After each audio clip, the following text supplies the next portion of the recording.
Hey everybody, Patrick here. It is January 28th, 2013, and this is Monday Night Paintball.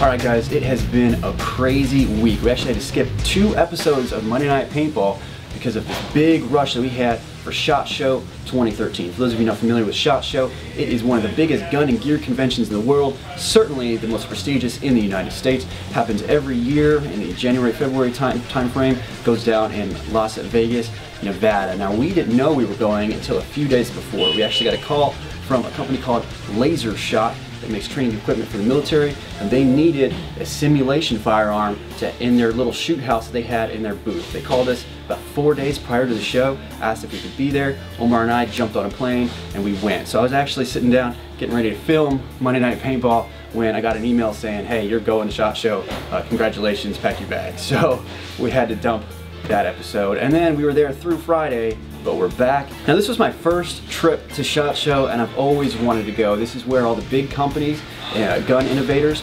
premiere the coolest stuff that they're going to have this year. Magpul was there, LaRue was there, pretty much everybody. It was pretty awesome. Definitely the biggest highlight for me was probably actually shaking the hands of people that I've actually looked up to for years and years and years, ever since I joined the military and started to get into gun culture. I've always wanted to meet these guys that are on the cutting edge of not only technology but training and tactics, and, but it was definitely very inspiring to have met them. Alright guys, time for some paintball news and industry trends. Looks like Living Legends 6 has had their generals announced, who are going to be Steve Necro Kaltenbach. He's actually, I've seen him on our Facebook page posting from time to time. He's going to be a general for the Horde, and the new Empire will be led by Andre Wolf Critchlow. Congratulations guys, good luck to you at Living Legends. Tampa Bay Damage, now that's Damage, not Rampage, is having tryouts. Now it's an invite only thing, but it looks like Joey Blute from the team has just announced that their team is looking for more talent to add to their already solid roster. So if you are in the Tampa Bay area and you would like to play for Tampa Bay Damage, you should look them up and try to get yourself an invite, because the opportunity is definitely there for you. More zombie paintball for you guys in Birmingham, England this time. So for those of you British paintball players out there that are a fan of the movie 28 Days Later, you're going to get a chance to act it out here on May 11th through 12th. It's getting put on by Silent Studios and Project Paintball. It's known as Zombie Weekend. Alright guys, for this week's tactical tip, I'm going to hand over the stage to Murphy from Savoy 6. For those of you not familiar with Savoy 6, they are our flagship team. They operate down in Southern California, and they are comprised mostly of veterans and involved with a lot of veteran charities. So with no further ado, Murphy from Savoy 6. Hey, what's going on guys? This is Murphy from Savoy 6. So talking about radios, alright, talking about alternate comms. So get you a good radio. I like using the Midland brand. They're easy, they got multiple channels, they also have sub-channels. There's actually a pretty neat feature. It has a little clip on the back. That's all you need, you put it right on your gear. If you want to get fancy, you can get a pouch for it. If you got Molly gear stuff, you can get an actual radio pouch for it. Also, you got little ports on the side where I can get a little throat mic, a little headset action.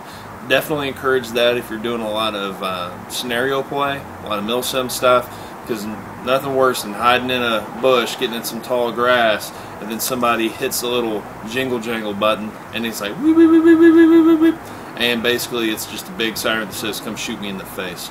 So the headsets are super easy, super handy. Just one thing, if you do get them, when you're at Radio Shack checking them out, usually they'll let you try it on and see how it fits. Everybody's head's a little bit different, everybody's ears are a little bit different, and if you want a throat mic, you got to play with it a little bit. So don't be afraid to ask. Generally they're usually pretty cool about it. Just make sure before you make that investment, that financial investment, you actually know what you got and you know it's going to work for you. Also, like this, the middle one I have right here has 2 prongs in it. A single prong headset's obviously not going to work on this. So make sure you do it. Some of them will have a little adapter on the bottom, kind of like those old school Nokia cell phones. So make sure you know what you're buying before you pay for it. You buy it on eBay, you're pretty much host. So not the quality, but the returns policy is pretty much non-existent. So make sure you know what you're getting. So talking on the radio, real basic Marine Corps one-on-one crash course in radio terminology and lingo. So if I'm trying to get somebody, let's say I'm trying to get the headquarters platoon, right? SAFCOM, this is dark side, come in, over. Always say over at the end, just so they know you're done talking. SAFCOM gets on the line, this is SAFCOM, go ahead and send your traffic, dark side. Roger that, and then I send the transmission. I got enemy at checkpoint 15. When you're doing numbers, if you're over 10, 11, just say 11, 10, 12. So just break it down a little bit. It just makes it a little bit easier to understand, and there's no areas of gray, and you lessen the possibility of confusion. Also, if you're doing, instead of B as in boy or C as in Chuck, use the phonetic alphabet. Alpha, Bravo, Charlie, Delta, Echo, Foxtrot, go all the way through. If you're not familiar with the phonetic alphabet, I would recommend just Googling it. There's a ton. There's absolutely a ton of links and documents out there. Print it out, use it, have a lot of fun. If you have your own team and you want to make some proprietary commands that you use over the radio just so you can be a little bit more elite, a little secretive, go ahead and do that. If you want to have ambush to yell Shamrock, that's your code word, that's fine. Use something like that. Just make it your own. The more imaginative you are with it, the more you're going to have fun with it, the more effective it's going to be. Also, call signs are always handy. My platoon down here, or squad down here in SoCal and San Diego, is dark side. That was my platoon call sign when I went to Afghanistan, so I just kind of hung on to it. So if you're a history buff, 3-4 was dark side on the road show to Baghdad. So call signs are handy. You don't have to use call signs. Bill, Joey, Johnny, you can hang on to that. It's not a big deal. So also a couple handy little monikers. RTB, return to base. Oscar Mike, on the move. I'm moving. Charlie Mike, continue the mission. Let's say you're running, you got ambush, you lost a couple guys, got 2 bodies down. We're Charlie Mike. You're moving on. So things like that, it's real easy. Have fun with it. The less complicated you are, the more fun you're going to be. Some guys make huge long playlists, and every other letter, every other word is a code. It's too much. If you just can't remember it off the cuff, it's probably too complicated. Just have fun with it. It's not a big deal. So, but the headsets, big bonus there. Also, if you want to use something be a little bit different, I use a duck command or duck call to do a little bit of harassment, signal an ambush, let my people know, hey, we're over here. If you want to be a little old school, you can use a whistle, like one of those old Fox 40 orange whistles that don't have the ball in it. Those are great, especially if you're in a colder area. You don't have to worry about that ball freezing, because we're going in the winter. If it gets wet, it freezes. That little rubber ball on your whistle is going to shatter and break, and now you just got a really cool looking keychain. That's not really that cool. So the Fox 40 is a way to go. Duck call, it's pretty durable as well. It was a Christmas present from, I think, last year. So I don't do a lot of duck hunting, but I do a lot of paintball, so it works for me. So just have fun with it. Be original. Like if you know the clowns down here in the San Diego area, they have their little horns. They love rocking those out. So have fun with it. Make it your own. Own it. If you have any questions about radio comms, post it on the link. Anybody from Savoy will be more than happy to help you. If I like using the Midland radio, as I said, but get whatever you can afford, really. As long as you're not running around with a Mr. Microphone, Dora the Explorer, that's just going to die first day. The more money you put into it, more likely the better quality item you're going to get, but no reason to break the bank on something that may break when it's definitely a perishable item when you're playing paintball, because it might get a direct hit and you get paint all up in there. That's happened to me before. I just toss it. I just get rid of it. Cobra is another good radio. It's cheap, durable, and it's going to last, and it's really good on battery life. So if you have any questions, post them. Thanks for tuning in, guys. I appreciate it.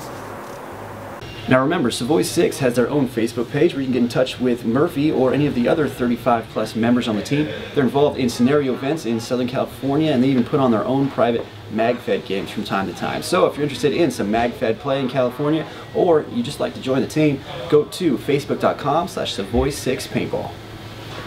Alright guys, a little added tidbit for you. Here is my fellow Geardo, Billy Van Campos. Now Billy emails me back and forth about some gear tips that he has, or little product tips on the gear that he gets from us. He'll kind of digest it and let me know what he thinks about it. He's very knowledgeable about what he does, and today he's going to show you guys another way to carry your remote line. For those of you who get your remote line tangled up on you a lot, Billy found a solution. Here he is. Hey man, I know you're going to like this one. I thought about different ways to run my remote line. You know, conventionally people go under the shoulder, stuff like that. And basically what I came up with is I take my vest, this is the front of it, here's the back. And I put my tank pouch as far up as it can go. This is the highest Molly row that I have. So I go ahead and take my remote coil and I run it up through this D-ring right here. Stick it in. And I go ahead and twist it all the way until I get to the bottom of it. Now instead of under my arm, I like to go over my shoulder. Reason being that it doesn't get caught up as much on when you're crawling, when you're moving around, trees, anything like that. It basically just follows your arm and doesn't get caught up on anything. So when you twist it all the way, for anyone who doesn't have a vest with D-rings on it, you can just take one of these little hook snap things and go ahead and snap it through a Molly loop, and then you can go ahead and attach it to your remote coil like that. But if you have it, you go all the way to the bottom of it. You see, you have the end here, and then this end attaches to your air tank. So I go ahead and take my air tank and put it in now.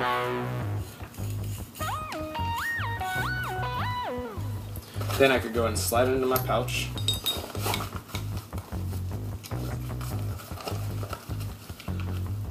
Clip it shut. Let me show you what I mean.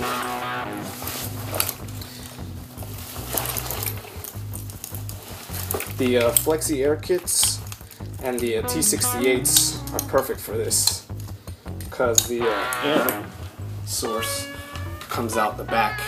It doesn't come out, you know, this way. So if it comes out the back, I like it coming out the side like this.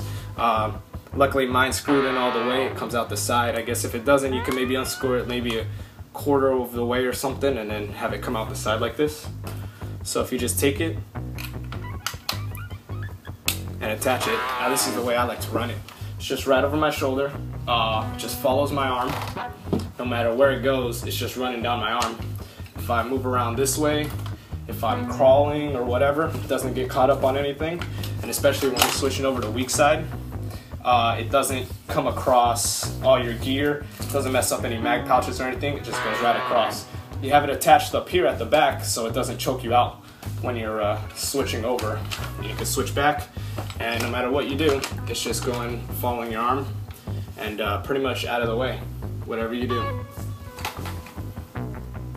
If you have any Geardo advice, if your kit is a certain way and it works really well for you and it's pretty unique, go ahead and go to our Facebook page. It's facebook.com/Rap4USA and shoot me a message or a video or a picture, or just try to get in contact with me. You can post directly to the wall, or you can send our page a private message. I will receive it and I will respond to you. Looking forward to getting some of you guys involved in Monday Night Paintball and showing everybody else your brilliant gear tips. Alright guys, thanks for watching. Now remember, Monday Night Paintball is your show. We make it from the content generated off of our Facebook page. So if there's anything you'd like to see in next week's episode, just go to facebook.com/Rap4USA and let us know. Thanks for watching, and we'll see you out there.